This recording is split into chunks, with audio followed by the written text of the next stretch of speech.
Alright, so today we are turning up the boost on the Turbo NB Miata.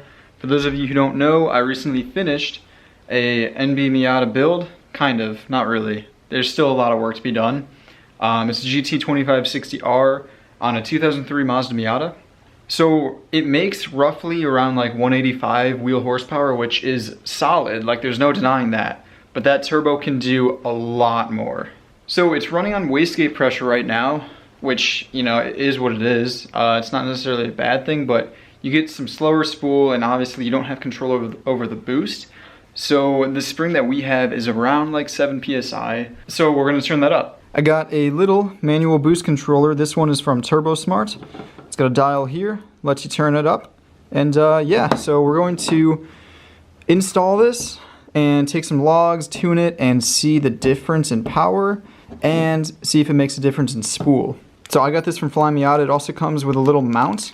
So this will actually be able to mount up really, really cleanly and look good.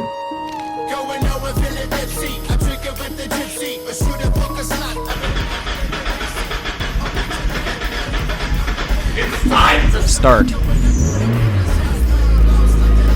So if you get the Flyin Miata Airbox, it actually comes with 2 holes that you can use for that manual boost controller.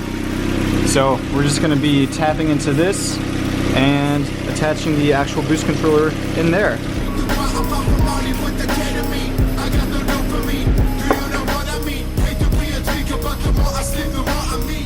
So we went to a couple different stores, got a bunch of fittings, line, got a bunch of fasteners to actually put the boost controller, you know, safely on long term. So we're going to throw it in and hopefully start throwing some PSI at it. Back, baby. Cutter. Ottoman couch, how handsome your furniture, lovely and now, but dressed for a funeral, begging you to sit for a portrait on the wall, to hang in the dark of some parliamentary. Okay. Alright, so we got one vacuum line going off of the compressor, routed through here, kind of goes up, around, into the boost controller. From the boost controller, goes right into the wastegate. So honestly, it looks pretty clean. Alright,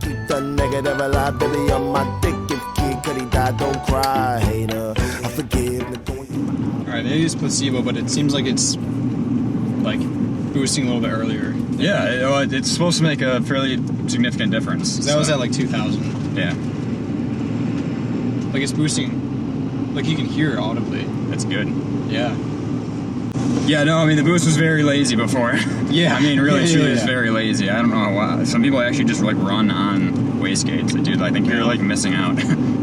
Alright guys, so we have adjusted the preload as well as added a manual boost controller. Already I can tell, it seems like it's spooling a little bit sooner, which is crazy that I can already tell that, so we'll see what happens when it's WAT. And yeah, just let me know like what you want me to do. Yeah. See if you can get in boost. What do you think? Nice. I think it's for sure spooling faster. Yeah, I definitely. think it is too. It definitely is, dude. 100%. That was 8 PSI already. Oh, okay, yeah. It's already way the fuck higher. Yeah.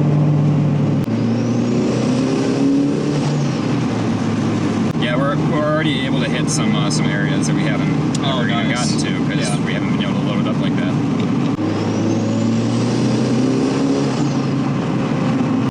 So yeah, we'll just do a little bit of mapping, and then we'll try to do some WAT stuff. Yeah. Like WAT, like full transient pull. 100%. 100% is boosting way the fuck early. Yeah, for sure. So crazy. It made such a difference. No, good. It makes a lot of sense, honestly.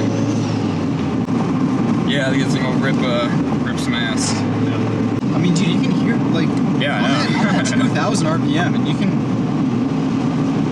can hear it just spooling. That's sweet. That's fucking nuts. I didn't think that it would make that big of a difference. Right.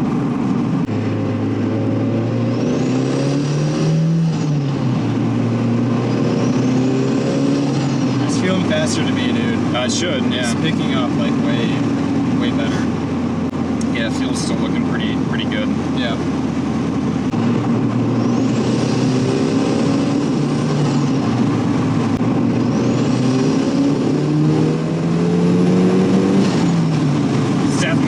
definitely a lot faster. That seems way faster. There's no way around it. Yeah. That was way fucking faster. Did you see where it peaked in boost? Yeah. So the last thing I saw, and I don't have like a, I wasn't vlogging that or anything like that, but 9.1 was what I got to. Okay. All right, I can do like a watt second gear, like full, if you want. Yeah, sure. Same deal. I'll just tell you if you got a lift. All right, it's 2 grand. Yep, I'll roll into it. Well, that's way the fuck faster. Yeah, so that was about 9.1-ish PSI, 9.1, 9.2-ish. So yeah, so that's pretty good. I mean, if you want, we can just find a neighborhood, and if we do one more click, I mean, that might get us close to 10. Yeah, I think that should be good. Yeah. Look at this fucking Nice pissed. Subi. Okay, hell yeah. No, it's definitely moving pretty good now. Yeah. It made such a big difference.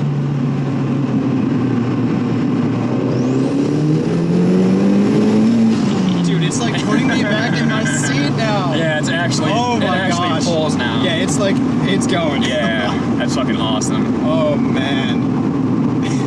Yeah, it's funny. We're fucking $75 or whatever it was. Yeah, but, it was. Yeah, I was thinking it was 100.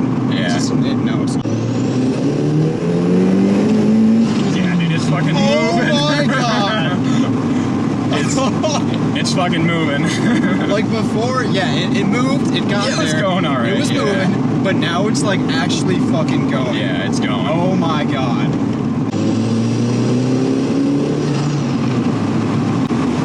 It's definitely still a good bit rich, which again is good. Well, that was kind of a weird. Like I was throwing it like pretty high, low, no low. Yeah. Another thing I wondered too, and I've never really messed with, is like we can tune VVT, and I wonder if people do they tune VVT for better spool up.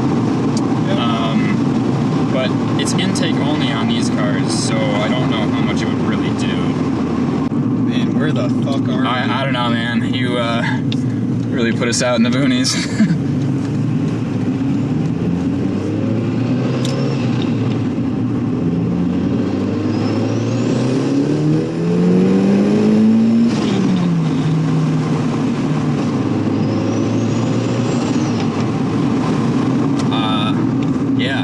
What the fuck this is? Oh, it's a golf course. Yeah, in the middle of like. Yeah. It doesn't even fucking. Whatever, you want to just park in a spot? I'll give you Yeah, it doesn't click. even feel like Michigan like right now. Like, no, I know. It's fucking crazy. Alright, drop it. I'll just give it a click. I'd like to just be able to know what each click does as far as like how granular. Yeah. Alright, so we saw that the boost controller had around 9 PSI. So we're going to do one more click and see, you know, if that equals 1 PSI or maybe it's like 0.5. We don't necessarily know. So gave it one more click and we're going to go find out. Should I try it first here? Yeah, I do. Oh! There's wheel spin! It did it! Look at this focus. Fucking scrub. Dude, I finally got wheel spin in this car. No shit. Oh my god. I've never been able to get wheel speed ever. Oh. Yeah, well, like at the end we'll have to do a final watt and see how much it makes. Yeah, I want to do a V-dyno on it. We'll also be able to see the curve. Yup. So we compare wastegate versus manual. Yeah, no, that's exactly what I want to do. Yeah. I'm that'd be really more good. interested in anything else. It's really the science of why that is. Yeah. And then is there any benefit to being electronic at fast point? Right.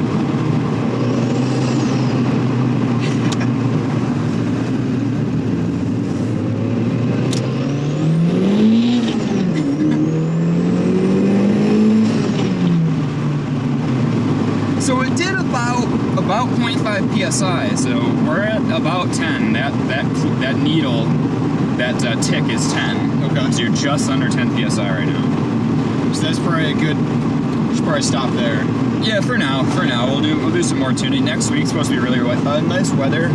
So we'll maybe do some like tuning here, and then finalize sanitize it and just double check it next week when it's warmer. But yeah, so it felt peppy before, but now it's actually like it genuinely moves now. Yeah, for sure. And it holds 10 all the way. That's no problem at all.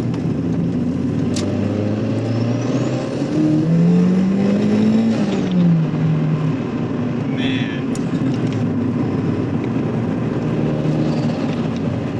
the nice thing too is the clutch is holding great. I mean, we have no issues with the clutch, so you save a lot of money there. Yeah, that was awesome. What's the coolant temp looking like? It's steady at 200. It's never moved. It's between 199 and 200. It hasn't moved. Nice. So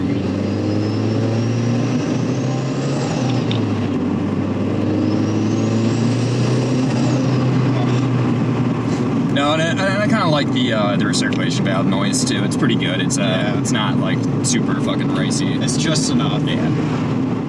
Okay, so we finished up tuning for that session. The car makes around 10 PSI, which I think is perfect. Once, you know, we get it on a dyno with like an actual tuner, where we can really be safe, we'll probably turn it up a little bit from there, but for now, 10 PSI is perfect. This thing pulls, like actually pulls. It will put you back in your seat. It's pretty nuts. We got a log, so we'll be able to kind of convert that to a e-dyno, is what they call it. So we'll see what the car makes in wheel horsepower approximately. But yeah, no, it feels outstanding. Adding that preload really truly made a big difference in the spool. If you don't know how to add preload, it's fairly simple. All you're doing is increasing the distance between the wastegate and the wastegate actuator. So we put a couple washers right in between, I can't really touch it because it's super hot, but right in between that bolt and the bracket, so it moves the wastegate a little bit further away. And you basically do that to, you know, minimize as much spool time as you can. All right, I'm gonna guess 205 wheel. Okay. What we're looking at. Classic. It is exactly 200 horsepower. All right. On the dot, for sure. 200 wheel. Yep. So that's SAE, and that's temperature and pressure corrected with its smoothing. So that's like as good as you're gonna get with a V-dyno.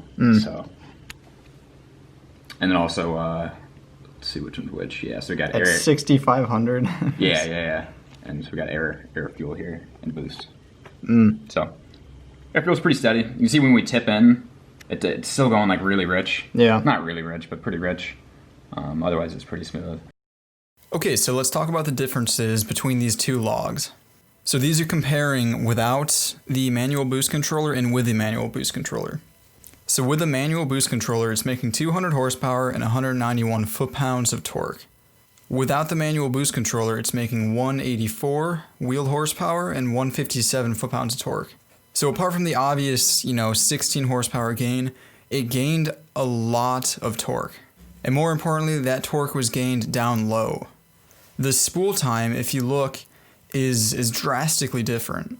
So there's a much faster spool up time when comparing the boost pressure, and just overall the area under the curve is massive in comparison. So yeah, it may only be 16 horsepower difference, but it feels just insane. So that's a little comparison. I'm not an engineer, but yeah, nice. All right, so there it is. We went from 185 wheel horsepower to 200 flat. So I'd say that was a massive success. Again, that boost controller only cost about $100. Well worth it. We're going to turn up the boost eventually, but really for now, that's where the car is gonna sit at, 200 wheel horsepower. Once, next year comes around, I'll get an actual dyno tune, a quality tune, and turn it up. Hopefully we can hit around like 230, 240 maybe. But yeah, awesome. Car feels great. It also completely spins the tires on first gear, which is basically perfect. That's all I ever wanted. Yeah, other than that, there's a little bit of a boost spike. I'll highlight it kind of on a graph right here.